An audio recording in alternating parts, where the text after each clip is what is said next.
What's up, brothers?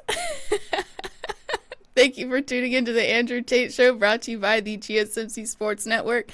We've got a great show for you guys today. We're going to be covering the LeBron James seeking a unique clause from the new Lakers contract, more on the FSU and ACC lawsuit, how the Super League will affect college basketball, Klay Thompson and free agency. Make sure you guys stick around for later in the show when we'll be diving into our Thirsty Thursday segment. Sorry. Okay, Thursday. Have you already started sampling? No, you remember the video I sent you yesterday? Okay. What's up, brothers? I was not expecting that at all. And I'm like, Thursday. Faith is already then. No, she's sipping on a little gin and juice over here no, today. I'm not. No, it's been this thing that's been going around the sports world that they're doing this. What's up, brother? Special teams, special players. I thought it would be funny, but I saw Tate's face as I said it, and I was like, "Oop, maybe that was a bad call." I just had no clue that was about to happen. So you threw me for a loop. Sorry. Okay, well. Before we start, guys, I'd like to ask that you guys like and follow the show. We get a number of questions from the viewers that come in during the show. So to ensure that your question gets read on the air, I ask that you use the tips and donation link with your question. The tips and donation link is GSMCPodcast.net. This just puts your question at the top of the list so that I can see it, and it also really helps the show. I was going to say, the last person the last person threw me for a loop. It didn't turn out well for him. Now Faith is throwing me for a loop. Oh, this might be my last show, guys. It's been real. It's been real. Okay, I have a confession to make. We are starting today's show a little late.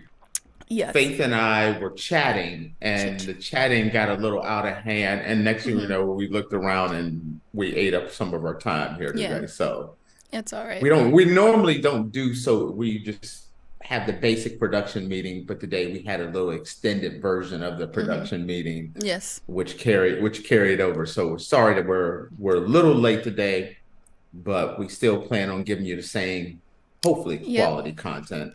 Yeah. And I added a little extra lighting here so you get to see a little bit more of the lighting is on point today. So let's see how it goes. Yeah. Or maybe people just didn't want to see this much of me. Oh gosh. All righty. So, for our first segment, LeBron James is seeking a unique clause with the new Lakers contract.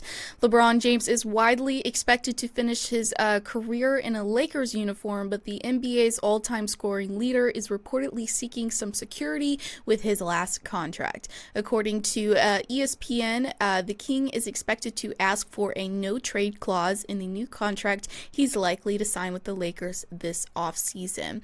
On Monday's Hoop Collective podcast, Brian Windhorst explained why James will opt out of his $51.4 million player option for the 2024 and 25 season to secure guarantees in his new deal. If he extends a contract he is in or picks up that option and extends onto it, he cannot get a no-trade clause. I think for a number of different reasons, LeBron would ask for, and probably be granted a no-trade clause. Windhorst believes that Rob Pelinka-led Lakers front office could be hesitant to give the aging star a player option, especially if he signs for 3 years. James turns 40 this December. Although Windhorst didn't elaborate on the reasons for James to seek a no-trade clause, one wonders if the report of the Warriors trying to trade for him has influenced his thought process. If James were to get a no-trade clause, he'd join Suns guard Bradley Beal as one of the only 2 active players in the league with a special contract stipulation. Only 8 other players in NBA history have secured no-trade clauses in their contract. James has previously received a no-trade clause when he signed a 3-year, $99.8 million deal with the Cavaliers in 2016. So. Okay.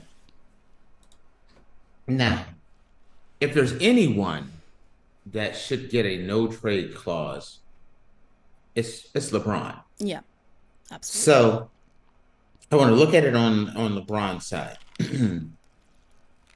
I I think it's very positive. That's a positive sign for me Mm-hmm. with the LeBron wants a no trade clause. That's to me the big story was the fact that he wants that no trade clause, meaning number Mm-hmm. one, he's willing to opt out of that contract, which is 50 something $1 million, to get a longer term contract with the Lakers with Mm-hmm. a no trade clause. That means, as a Laker fan, LeBron wants to finish his career in Los Angeles. Mm-hmm. That's the real story around it. There's been a lot of talk that at the end of this contract, LeBron wanted to be a free agent so that he can go and sign wherever Bronny goes. Right. But this news here, reading the tea leaves, shows one, he's willing to opt out, become a free agent, but then sign a brand new deal, meaning one, he wants to be a Laker, he wants to retire a Laker, and he is not planning to retire anytime soon. Mm-hmm. Meaning this year, like they're talking about this contract, this year and 3 more years after that, which means LeBron wants to play until he's almost 43, maybe 44, 45. If I was the Lakers, I would definitely do this. Mm-hmm. I mean, he's the greatest player of all time, even if you're like, he's not the greatest player of all time. Let's just say you hate LeBron James, okay? We're going to take the approach that you absolutely hate LeBron, your team Jordan, let's say your team Kareem as well. The absolute worst you could do is say LeBron's one of the top 5 players to ever play the game. Mm-hmm. Okay, that's a hater. Someone that would hate LeBron would still have to put him in their top 5. Mm-hmm. For more reasonable people, you have LeBron at number 1. I fought it for years. I had Kareem ahead of him, Jordan. I had Kobe ahead of him. I had Wilt ahead of him. I had Russell ahead of him forever. But LeBron just kept on taking care of business. Mm-hmm. The older he got, the better he got. And LeBron, who I fought for a long time to say he wasn't the number 1 player of all time, is the GOAT in my eyes. Mm-hmm. So I was reluctant to put him at that level. So with that being said, being able to secure a player of LeBron James's caliber playing at the level that he is playing, yes, even at an advanced age, I think the Lakers should be willing to give him the no trade clause and give him a 3-year deal. My question would be, I would even go. If I was the Lakers, I would even go one step further. I'd give him a 4-year deal with trying to get the 4th year a team option, meaning 3 more years plus we can add the team option so we can have another year. If we want to have another year, we have that option. Mm-hmm. That's what I would negotiate because, yes, he's 40. But even if LeBron at this level is one of the 3 to 5 best players in the league, let's say LeBron starts to slow down Mm-hmm. and start playing old man basketball, he's still Right. worth a 4-year deal. Mm-hmm. So yeah, I'm definitely giving it to him. And I know they were saying Bradley Beal was the only one that has it. And looking at kind of the Bradley Beal situation, it came back to bite them in the butt for giving it because it made it so you could only trade him to one team. That's what Bradley Beal kind of made it. So he could only go to Phoenix. A no trade clause makes it really hard to get rid of a player. Mm-hmm. But so I wouldn't give it to very many people, but the greatest of all time, a legendary player, a legendary Laker, because he will go down in history as a legendary Laker. Maybe not the greatest Laker, but he's one of the legends. Um, yeah, I'm definitely giving it to him. What do you think? I mean, and think about this. He's almost going to be 40. Mm-hmm. Do you how do you just think about this as a fan or a team? Would you, number one, give him an extended contract? I say yes, but and two, would you give him a no trade clause to make sure you locked him in? I say yes to both. I mean, he's definitely at 39. He's still breaking records, and he's just doing really well at his age. And so, I mean, 4 or 5 years from now, even if he's not playing like he's playing now, it still wouldn't be bad. He wouldn't be, No, the worst basketball player ever. So yeah, I feel like he's proven his worth. So I feel like yes to both of no those. one, no one is taking care of their body better than him. What are you going to Hmm. say? Sorry, I didn't mean to cut you off. My question is, how does this play with Bronny going into the draft this year? Because LeBron said his last year is going to be when he plays with the Sun. So how does that play into all of You this? know what? That's the thing that surprised me the most with this. That Hmm. by him saying, if he is willing to opt out of his contract and sign an extension with the Lakers, it confuses me with Bronny. Bronny did not have the year that everyone was expecting, Hmm. partially because of health issues. He Hmm. had the whole cardiac arrest, and so he did not. He was not able to really showcase what kind of player he is. And so, one, I think he will enter the draft. Well, he's already entered the draft, but I'm like stay in Hmm. before the and I think he will get drafted. The question is where Right. could I look at it and I say if LeBron signs his extension, does it hurt Bronny in the draft? Hmm. Because I give you the scenario that it will hurt Bronny. Yeah. If LeBron signs an extension with the Lakers, I feel like it directly affects Bronny in his draft status. LeBron going into the offseason as a free agent or an option, it's his option to opt out of his contract, makes it so that there are going to be teams that's like, listen, we draft Bronny, we have a chance to get Bronny and LeBron. And so there are some teams out there that I think would have drafted, would make a move for Bronny just to be able to bring LeBron in and bring him to their city. I think about the Knicks or some of the other teams out there, Miami, uh, that I could see making a move for Bronny. But if LeBron goes ahead and opts out of his contract and signs a 3-year extension, the no trade clause is a no brainer. Just lock that down. Hmm. That's happening.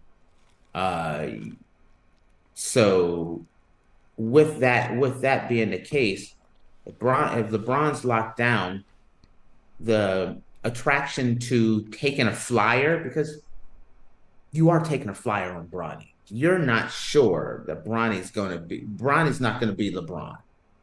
He's not Right. going to be he's going to be something else. And I don't know if I look at Bronny, I don't look at Bronny as a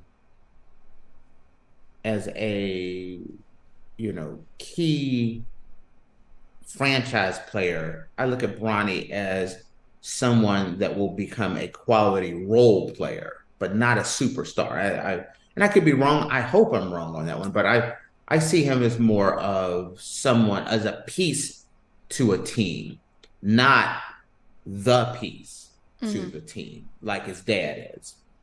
And so, with that being said, not having the collegiate career that we were hoping for, I think he slides, especially if you're not going to be able to get his dad as well.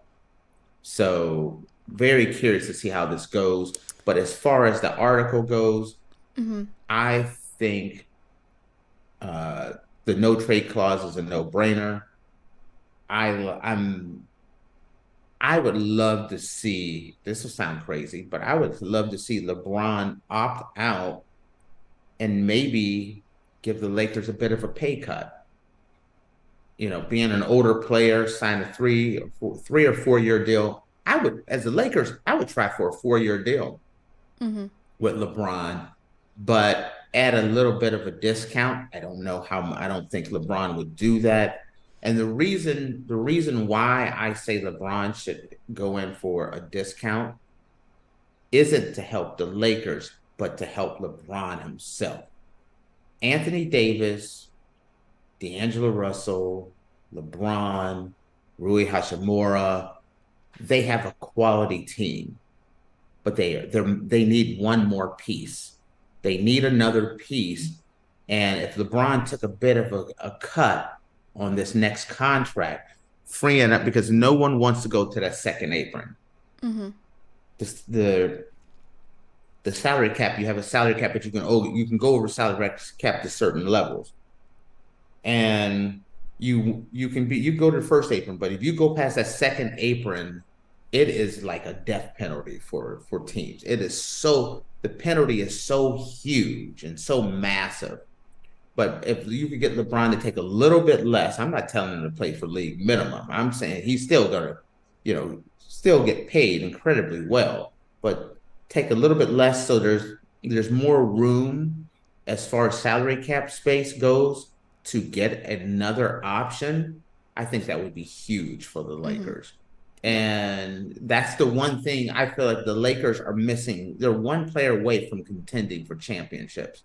They're a danger this year. Looking at them, they're a fun, dangerous team to watch. But I don't look at them as they're going to win a championship. They could cause problems in the playoffs, but I don't look at them as winning a championship. Bringing another piece in, a real piece, makes them go from a fun, dangerous team to watch to contending for another title. And LeBron is strictly in this for more titles. Yeah. Well, I guess we'll see what happens. I don't know. I'm curious to see how the whole Bronny situation is going to play out with this as well. Because go ahead. When I was reading this, I was like, well, I thought he wanted to play with Bronny, and that's why he wanted to go into free agency. But now it's things change because Bronny's health issue became such a factor that his time at USC did not turn out quite the way everyone had expected because of the health issue, the heart issue. And that's another thing when you start thinking about drafting Bronny. He didn't have, things didn't turn out at USC the way it had hoped. And the heart issue gives you a lot of cause for pause, especially if LeBron's not in the mix as far as possible destination for him as well. I think it hurts Bronny. Yeah. So, right. Alrighty, guys. Well, with that, we are going to take a short break, and when we come back, we're going to be talking about more on the FSU and the ACC lawsuit, and then we will also discuss how the proposed college football super league impacts college basketball's future. So make sure you guys stick around, and we will be back in a minute.